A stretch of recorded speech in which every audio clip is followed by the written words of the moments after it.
সিরাজগঞ্জ জেলার একটি উল্লেখযোগ্য এবং অত্যন্ত সুপরিচিত কলেজের নাম সরকারি আকবর আলী কলেজ, যে কলেজটি উল্লাপাড়া পৌরসভার অন্তর্গত অর্থাৎ উল্লাপাড়া উপজেলার ঠিক মেইন শহরে অবস্থিত।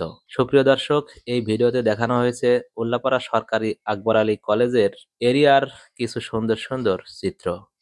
আমরা শ্যামলীপাড়া বাজারের ভেতর থেকে প্রবেশ করছি উল্লাপাড়া সরকারি আকবর আলী কলেজের গেট দিয়ে ভেতরের দিকে এবং চতুর্দিকে একটি রাউন্ড দিয়ে আবার ফিরে আসব শেষ পর্যন্ত। সুপ্রিয় সিরাজগঞ্জবাসী, আপনাদের সামনে ভিডিওটি প্লে হলে শেয়ার করে প্রোফাইলে রাখতে মিস করবেন না। আর আপনাদের সুন্দর সুন্দর মতামতগুলো লেখার জন্য আমাদের কমেন্ট বক্স ওপেন করাই আছে।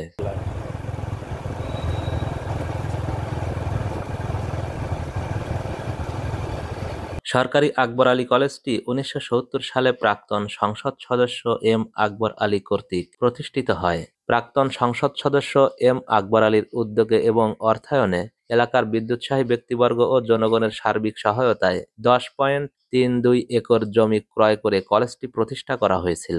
তার অবদানের স্বীকৃতিস্বরূপ এই কলেজটির নামকরণ করা হয়েছিল সেদিন আকবর আলী কলেজ।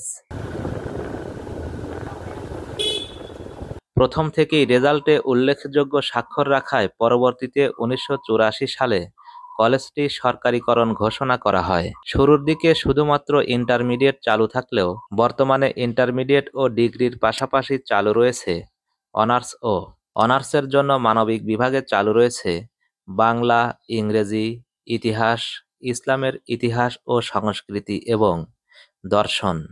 সামাজিক বিজ্ঞান অনুষদের দুটি বিষয়ে স্টুডেন্টরা ভর্তি হতে পারবে, তা হলো অর্থনীতি এবং রাষ্ট্রবিজ্ঞান। ব্যবসায় শিক্ষা অনুষদের অধীনে চালু রয়েছে ম্যানেজমেন্ট এবং অ্যাকাউন্টিংয়ের উপরে অনার্স কোর্স।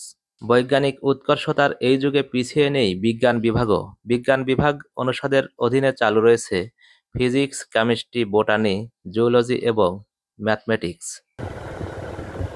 কলেজের চত্বর থেকে ফিরে আসার মুহূর্তে এই কলেজের কয়েকজন স্টুডেন্ট হাত নেড়ে আমাদের সাথে থাকা প্রিন্স মিডিয়ার প্রিন্স স্যারকে বাহবা দিলেন, কারণ প্রিন্স স্যার ভার্চুয়াল জগতে সিরাজগঞ্জের ভেতরে একজন পপুলার সেলিব্রিটি।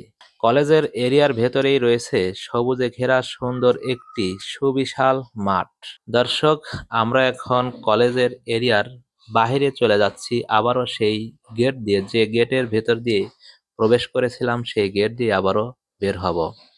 গেট দিয়ে প্রবেশের পরপরই আমরা বাম পাশে দেখতে পাচ্ছিলাম একটি সুন্দর মসজিদ, নীল কালারের, যে মসজিদটি দেখে ভালোই লাগলো এবং তার এক পাশে রয়েছে সুন্দর একটি পুকুর।